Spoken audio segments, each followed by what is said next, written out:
दोस्तों सोचिए, अगर मैं आपसे कहूं कि चंद्रमा की सूखी और बेजान दिखने वाली धरती के नीचे ऐसा राज छुपा था जो अरबों साल से पूरी दुनिया की नज़रों से बचा हुआ था, और उस राज तक पहुंचने वाला पहला देश अमेरिका, रूस या चीन नहीं बल्कि भारत बन गया, तो क्या आप यकीन करेंगे? क्योंकि दोस्तों चंद्रयान 3 के मिशन से सामने आई नई जानकारियों ने पूरी दुनिया के वैज्ञानिकों को एक बार फिर भारत की तरफ देखने पर मजबूर कर दिया है। अब सवाल सिर्फ इतना नहीं है कि भारत चांद पर पहुंच गया, बल्कि सवाल यह है कि आखिर वहां ऐसा क्या मिल गया है भारत को जिसने दुनिया भर में नई बहस छेड़ दी है। दोस्तों चंद्रयान 3 को बहुत से लोग सिर्फ एक सफल लैंडिंग मिशन मानते हैं, लेकिन असली कहानी इसके बाद शुरू होती है, जब विक्रम लैंडर और प्रज्ञान रोवर ने चंद्रमा की सतह पर अपने वैज्ञानिक उपकरणों से लगातार जानकारी जुटानी शुरू की। तब कई ऐसी बातें सामने आने लगी जिन्होंने चंद्रमा के इतिहास को नए नजरिए से देखने का मौका दिया। जिन इलाकों को करोड़ों साल तक सिर्फ पत्थर और धूल समझा जाता था, वहां की मिट्टी, तापमान और चट्टानों की बनावट ने वैज्ञानिकों को नए संकेत दिए हैं। सबसे दिलचस्प बात यह है कि चंद्रयान 3 दक्षिणी ध्रुव के उस इलाके में उतरा जहां पहले किसी देश ने सॉफ्ट लैंडिंग नहीं की। यही इलाका वैज्ञानिकों के नज़र में इसलिए बेहद खास था क्योंकि माना जाता है कि वहां की सतह पर अरबों साल पुराने भूवैज्ञानिक निशान अब भी सुरक्षित हो सकते हैं। यानी चंद्रयान के शुरुआती दौर में क्या हुआ था, वहां किस तरह की चट्टानें बनी और उसके अंदर कौन कौन से खनिज मौजूद हैं, इन सवालों के जवाब यहीं छिपे हो सकते हैं। अब सवाल उठता है कि आखिर भारत को ऐसा कौन सा खजाना मिल गया है जिसकी चर्चा इतनी तेज हो रही है। दोस्तों यहाँ खजाने का मतलब सोना चांदी नहीं है, असली खजाना है वैज्ञानिक जानकारी। प्रज्ञान रोवर के उपकरणों ने चंद्रमा की मिट्टी और चट्टानों से सल्फर समेत कई महत्वपूर्ण तत्वों के संकेत दर्ज किए हैं। इसके अलावा aluminium, calcium, iron, chromium, titanium, manganese, silicon और ऑक्सीजन जैसे तत्वों की मौजूदगी की पुष्टि ने वैज्ञानिकों को यह समझने में मदद की है कि अरबों साल पहले चंद्रमा की सतह किस तरह से विकसित हुई होगी।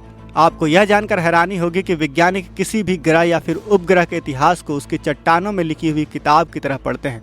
जिस तरह धरती पर करोड़ों साल पुराने जीवाश्म इतिहास बताते हैं, उसी तरह चंद्रमा की चट्टानें उसके जन्म, ज्वालामुखी गतिविधियों, उल्का पिंडों की टक्करों और सतह के विकास की कहानी सुनाती हैं। इसलिए जब चंद्रयान 3 ने इन चट्टानों का विश्लेषण किया तो यह सिर्फ कुछ तत्व खोजने की बात नहीं है, बल्कि अरबों साल पुराने अंतरिक्ष इतिहास के पन्ने को खोलने जैसा था। लेकिन दोस्तों यह तो सिर्फ शुरुआत है, असली सवाल अभी भी बाकी है। क्या इन खोजों से भविष्य में चंद्रमा पर इंसानी बस्तियां बसाने का रास्ता खुलेगा?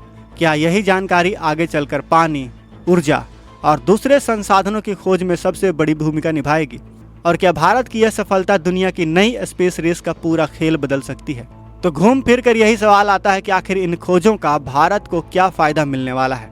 दरअसल चंद्रयान 3 ने जिस दक्षिणी ध्रुव क्षेत्र का अध्ययन किया है उसे भविष्य की स्पेस इकोनॉमी का सबसे बड़ा केंद्र माना जा रहा है। वैज्ञानिकों का मानना है कि यहाँ मौजूद खनिज, बर्फ के संभावित भंडार और अरबों साल पुरानी चट्टानें न सिर्फ चंद्रमा के इतिहास को समझने में मदद करेंगी, बल्कि भविष्य में इंसानों के लिए चंद्रमा पर अस्थायी बेस बनाने की दिशा भी तय कर सकती हैं। यानी भारत ने सिर्फ चांद पर कदम नहीं रखा, बल्कि उस जगह तक पहुंच बनाई जहां से आने वाले दशकों की अंतरिक्ष दौड़ की दिशा बदल सकती है। चंद्रयान 3 की सबसे बड़ी ताकत यही रही है कि उसने बेहद कठिन इलाके में सुरक्षित लैंडिंग करके यह साबित कर दिया है कि भारत अब दुनिया के सबसे भरोसेमंद स्पेस टेक्नोलॉजी विकसित करने वाले देशों में शामिल हो चुका है।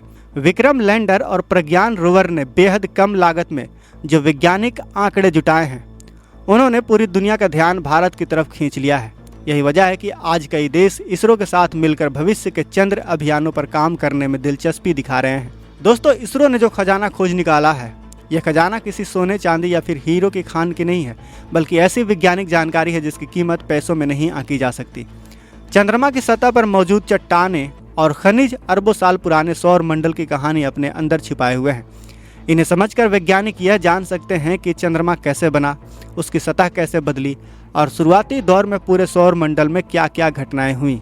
इतना ही नहीं, अगर भविष्य में चंद्रमा पर पानी की, बर्फ और दूसरे उपयोगी संसाधनों की पुष्टि बड़े स्तर पर होती है, तो वही संसाधन अंतरिक्ष मिशनों के लिए ईंधन, ऑक्सीजन और जीवन का आधार बन सकते हैं।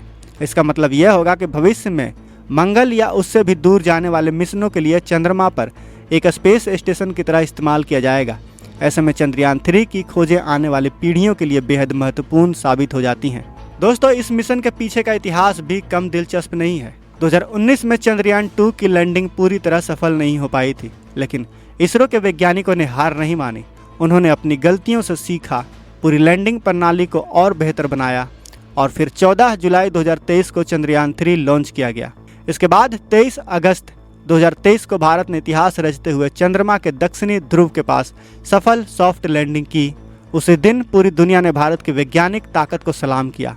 आज चंद्रयान 3 का मिशन भले ही पूरा हो चुका हो, लेकिन उससे मिली जानकारी पर शोध अभी भी लगातार जारी है।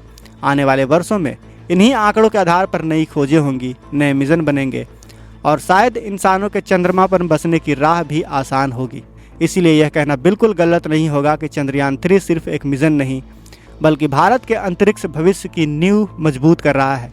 अगर आपको भारत की यह उपलब्धि गर्व महसूस कराती है तो इस वीडियो को लाइक जरूर करें और कमेंट बॉक्स में पूरे गर्व के साथ जय हिंद जरूर लिखें। याद रहे, जय हिंद कहना हम सबके लिए गर्व की बात है। और अगर आपने अभी तक इस चैनल को सब्सक्राइब नहीं किया है तो इस चैनल को भी सब्सक्राइब कर लें। साथ ही बगल में जो बेल आइकन का बटन है उस पर ऑल पर भी क्लिक कर लें। मिलते हैं अगले वीडियो में। जय हिंद, जय भारत।